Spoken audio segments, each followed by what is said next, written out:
at kultura. At ang highlight nito ay ang pagbigay ng recognition sa ating mga artists. Nakasama po sa Miss Nora Honor sa tinatawag namin na Ani ng Dangal. Para sa akin po, ang Ani ng Dangal po ay isang mataas na pagbibigay ng karangalan sa isang artista o member ng sining na talagang karapat-dapat na mabigay ito.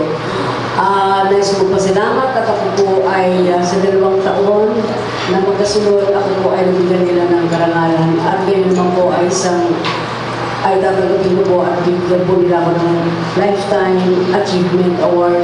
Kaya po maraming salamat po. Maraming salamat po sa mga fans, lalo na talagang hanggang ngayon po ay nandito at sumusuporta pa rin po. At sa mga producer din po na nagkakaroon pa rin po ng paniniwala at pagtitiwala sa akin na kung ako parang magagawa ng isang pelikula na makabuluhan at pagpulutan po ng aral. Maraming salamat po.